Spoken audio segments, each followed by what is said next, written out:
नोरमा group, जो सोचता है वो करता है। आपके अपने सपनों का आशियाना। नीतीश कुमार क्या फैसला लेने वाले हैं और आने वाले 100 दिनों तक बिहार की राजनीति का क्या रंग रूप रहेगा, इसको लेकर के चर्चाएं छिड़ी हुई हैं। जैसा कि आपको पता भी होगा कि इसी महीने राज्यसभा की 5 सीटों के भी चुनाव होने हैं। हालांकि देश भर में और भी राज्यों में चुनाव हैं, लेकिन बिहार की 5 सीटों पर सबसे ज़्यादा चर्चा हो रही है। राज्यसभा से पहले बिहार में निशांत कुमार की पॉलिटिकल एंट्री की भी चर्चा हो रही है, तो वहीं आपने ये भी सुना होगा कि तेजस्वी यादव राज्यसभा जा सकते हैं। इन सभी बातों को लेकर के जो राजनीति है वो एक अलग तरह की कहानी रच रही है। हालांकि सामने से कुछ भी नज़र नहीं आ रहा है।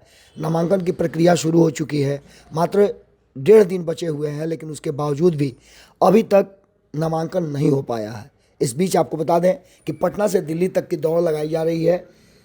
अमित शाह के आगमन के बाद नीतीश कुमार से उनकी मंशा जानने की भी कोशिश की गई, लेकिन इन सभी बातों को लेकर के सबसे बड़ा सवाल ये उठता है कि आखिरकार बातें क्या हुई।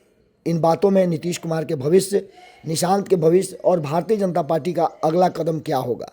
बात इतनी ही नहीं है, इसके अलावे भी बात है कि एनडीए गठबंधन में क्या होगा। सभी संभावनाओं पर विचार कर रहे हैं और संभावनाओं पर विचार करने के साथ साथ जो वास्तविकता है, जो भीतर की बात है, वो निकल करके सामने नहीं आ रही है। बिहार की राजनीति में राज्यसभा चुनाव से पहले हलचल तेज हो गई है। 5 मार्च और 4 मार्च को होली होने के कारण लगभग ये तय माना जा रहा है कि उम्मीदवारों का नाम आखिरी दिन ही सामने आएंगे, लेकिन आधिकारिक घोषणा से पहले ही चर्चाओं का बाजार गर्म हो गया है। मुख्यमंत्री नीतीश कुमार के बेटे निशांत को लेकर के चर्चा हो रही है, तो वहीं हमने जो आपको बताया भी कि आगे जो चर्चाएं हो रही हैं उसमें कई नाम हैं। निशांत को राज्यसभा भेजे जाने को लेकर के सुर तेजी से उठ रहे हैं, लेकिन इसमें सच्चाई कितनी है ये देखना बड़ा दिलचस्प होगा। निशांत कुमार को लेकर के अगर राज्यसभा भेजा जाता है तो यह सिर्फ राजनीतिक फैसला नहीं, बल्कि नीतीश कुमार की दशकों पुरानी राजनीतिक छवि है, उसके सिद्धांतों की भी अग्नि परीक्षा होगी। सबसे बड़ी बात यह है कि लगातार परिवारवाद और राजनीति का विरोध करने वाले नीतीश कुमार क्या अपने बेटे को इस तरह से प्रमोट करेंगे।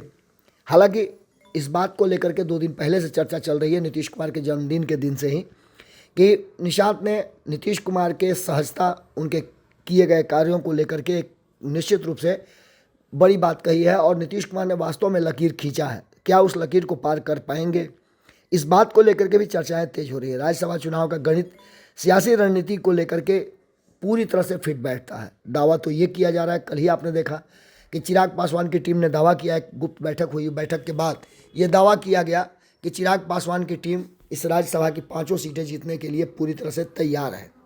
बात यही नहीं है, इसके अलावे 4 सीटें तो पक्की हैं। उस 5वीं सीट के लिए जो 3 से 4 नंबर का जुगाड़ करना होगा वो कहाँ से होगा, इसको लेकर सबकी निगाह नीतीश कुमार की तरफ टिकी हुई है।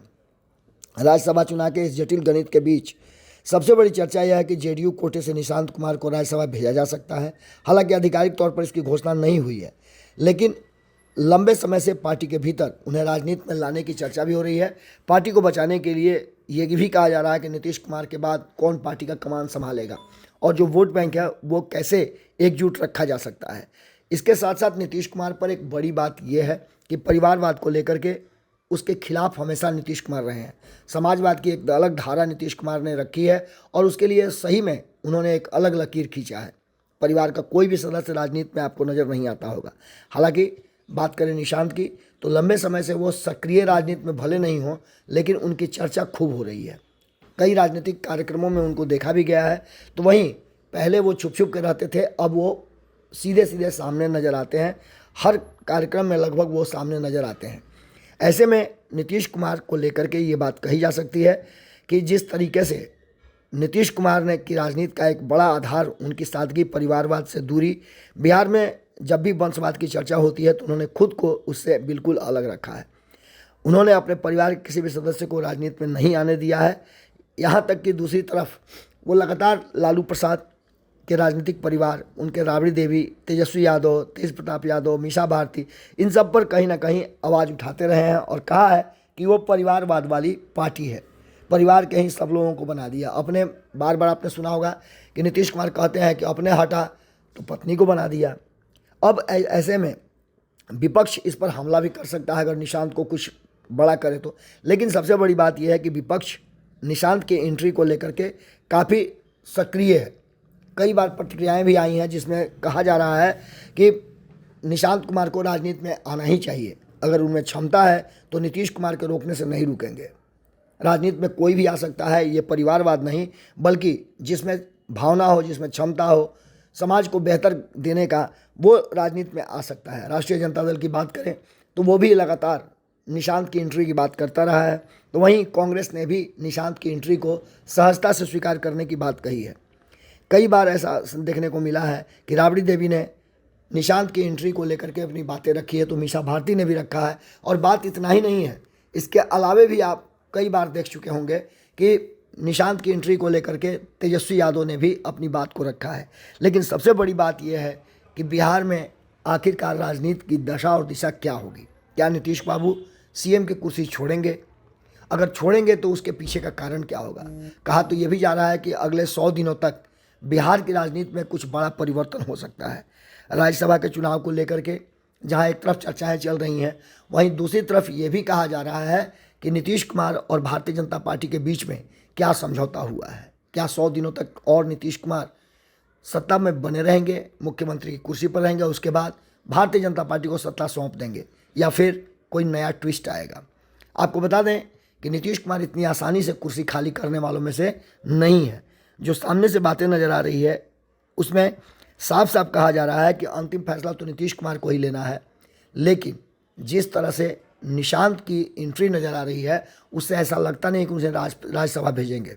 निशांत को बिहार की राजनीति में अपना उत्तराधिकारी बनाने की कोशिश कर सकते हैं, क्योंकि निशांत को बिहार में रख करके कहीं ना कहीं नीतीश कुमार बिहार की राजनीति, जो उनका मेन कोर वोट बैंक है, और उनके 21-22 साल की राजनीति और उससे पहले उनके 35 से 40 वर्षों की 4 दशक की राजनीति का आधार रहा है, अखाड़ा रहा है। इस अखाड़े में वो अपने तो पहलवानी किए ही हैं, लेकिन इस पहलवानी के लिए वो अपने पुत्र को भी उतार सकते हैं। इसके लिए जो टीम गठन की बात की गई थी उस पर भी अभी चर्चा पर विराम लग गया है। लेकिन आने वाले 100 दिन बिहार की राजनीति के लिए बहुत ही महत्वपूर्ण है। कौन नीतीश कुमार की कुर्सी संभालेगा, कौन सत्ता संभालेगा, कौन पार्टी संभालेगा, ये सभी चर्चाएं चल रही हैं। और इन चर्चाओं में खास करके जब एनडीए गठबंधन की बात होती है तो एनडीए गठबंधन के भीतर भारतीय जनता पार्टी और नीतीश कुमार को ही यह फैसला करना है कि आगे उनकी रणनीति और राजनीति कैसे चलेगी। इन सभी बातों को लेकर के जो वर्तमान स्थिति बनी है उसमें भारतीय जनता पार्टी ने भीतर ही भीतर, या कहिए तो दबे स्वर में, ये शुरू कर दिया है कहना कि इस बार भारतीय जनता पार्टी का जो मुख्यमंत्री का चेहरा होगा वो सामने आ सकता है। आपको बता दें कि इसमें कई नाम जोड़े जा रहे हैं, कई नाम दिखाए जा रहे हैं, लेकिन सबसे बड़ी बात यह है कि नीतीश कुमार क्या चाहते हैं। बिना नीतीश कुमार की इच्छा के बिहार में कोई भी राजनीतिक परिवर्तन नहीं हो सकता है। एक तरफ जहां तेजस्वी यादव की चुप्पी, वहीं नीतीश कुमार का बार बार इन सभी मुद्दों पर किनारा कर लेना, उनकी पार्टी की तरफ से भी कोई आधिकारिक बयान नहीं आना, इस बात की तरफ इशारा करता है कि ये जो राज्यसभा की 5 सीटों का चुनाव है वो बहुत कुछ कहानी ले करके आएगा। भीतर की बात यह है कि अचानक से उपेंद्र कुशवाहा को दिल्ली तलब किया गया है, और उनके दिल्ली तलब किए जाने के बाद एक और चर्चा छिड़ गई है। 100 दिनों में नए युग की शुरुआत होगी, ऐसी बातें भी कही जा रही हैं। और इस युग की शुरुआत में खास करके निशांत, तेजस्वी यादव, चिराग पासवान और जीतन राम मांझी के पुत्र पर भरोसा है, उनको लेकर के कई तरह की बातें कही जा रही हैं। तो भारतीय जनता पार्टी ने भी अपने युवा तुर्क नितिन नवीन को आगे कर दिया है। सम्राट चौधरी पहले से ही सत्ता में अपनी हनक के लिए जाने जाते हैं। इसके साथ साथ आपको बता दें कि भारतीय जनता पार्टी उत्तर प्रदेश और पश्चिम बंगाल, हालांकि पश्चिम बंगाल में इसी वर्ष चुनाव है, उत्तर प्रदेश में अगले साल है, इसको ध्यान में रखते हुए कोई भी निर्णय लेगी। इस निर्णय में नीतीश कुमार की भूमिका क्या है? क्या 100 दिनों के भीतर भारतीय जनता पार्टी कोई बड़ा फैसला करेगी? ऐसा लगता नहीं है, क्योंकि पश्चिम बंगाल के चुनाव तक भारतीय जनता पार्टी कोई भी परिवर्तन नहीं चाहेगी। लेकिन नीतीश कुमार इस राज्यसभा के चुनाव में कौन सी भूमिका निभाते हैं, क्या उनकी मंशा रहती है, ये काफ़ी महत्वपूर्ण भी है। और इस पर बिहार की राजनीति का दशा और दिशा भी तय माना जा रहा है। देखना होगा कि 100 दिनों में क्या कुछ निकल के सामने आता है। नीतीश कुमार निशांत को राज्यसभा भेजते हैं या फिर बिहार की राजनीति में उनको स्थापित करने की कोशिश करते हैं। क्या होगा ये तो आने वाला वक्त बताएगा, लेकिन भीतर में कुछ चल जरूर रहा है जिसकी जानकारी अभी तक अदतन किसी के पास नहीं है। सब उस दिन का इंतजार कर रहे हैं जब इन 5 नामों की घोषणा हो और नामांकन की प्रक्रिया शुरू हो जाए राज्यसभा की। नामांकन की प्रक्रिया का अंतिम दिन काफ़ी महत्वपूर्ण होने वाला है। दिल्ली से पटना तक खलबली मची हुई है। वो 5वां व्यक्ति कौन होगा उसको अभी तक सामने नहीं लाया गया है। क्या होता है, हमारी नज़र बनी हुई है, आपकी नज़र भी बनी रहनी चाहिए। होली की आप सभी को बहुत बहुत शुभकामनाएं और बधाई। आपके सपनों को हमने सजाया है, ई होम्स पैनोरामा को हमने बनाया है। ई होम्स मेरा एक सपना था जिस पे मैं पिछले 4 साल से काम कर रहा था। हमने जो बनाया है वो सबने है माना। ई होम्स पैनोरामा में हो आपका भी आशियाना। और फाइनली हमने 2021 में इस प्रोजेक्ट को लॉन्च किया। बहुत लोग अप्रिशिएट कर रहे हैं कि पूर्णिया जैसे शहर में, बिहार के, एक तो बिहार की बात करें उसमें भी पूर्णिया जैसे छोटे जगह में इस तरह का लाइफस्टाइल देना, ये सुन के हम लोगों को बहुत अच्छा लगता है। ई होम्स में हमने कुछ और भी किया है, जैसे हम जिस जगह में रह रहे हैं हमारे फैमिली सिक्योर हो, उनको सिक्योरिटी का ध्यान में रखा है। आपकी सुविधा और सुरक्षा आपके लिए खास है, ये आपका विश्वास है। इसमें आर्टिफिशियल इंटेलिजेंस का 7 लेयर सिक्योरिटी का हमने इस्तेमाल किया है। लस ग्रीन कैंपस को बनाया है। यदि हमारा बाउंड्री वाल है तो वो वर्टिकल गार्डन है। ये जितनी भी फैसिलिटी होता है एक इंटरनेशनल टाउनशिप में, ई होम्स है, ये हम लोग विश्वास नहीं कर पा रहे हैं। जो भी हमारे मित्र दोस्त या जो भी हमारे बाहर के बाहर आते हैं तो हम लोगों को बहुत अच्छा सुनने को मिलता है और बहुत अच्छा क्रेडिट मिल रहा है। वो सारा हमने सिर्फ एक बिल्डिंग नहीं बनाया, हमने एक बहुत अच्छा लाइफस्टाइल दिया ई होम्स में, और मेरा एक सपना था जिसको मैं आज फुलफिल होते हुए देख पा रहा हूँ। ये आपका आवास है। ई होम्स पैनोरामा में अब आपका निवास है। E homes panorama, luxurious lifestyle redefined. Panorama group, जो सोचता है वो करता है। अगर ये वीडियो पसंद आई और वह बिहार के राजनीति और बिहारियत से सरोकार रखेनी तो सब्सक्राइब बटन दबा के चैनल के सब्सक्राइब कर ली। ओजे एगो घंटी बा, ओकरा बटन दबा देला से कुल सटीक और मारक खबर रुआ मुफ्त में मिल जाई।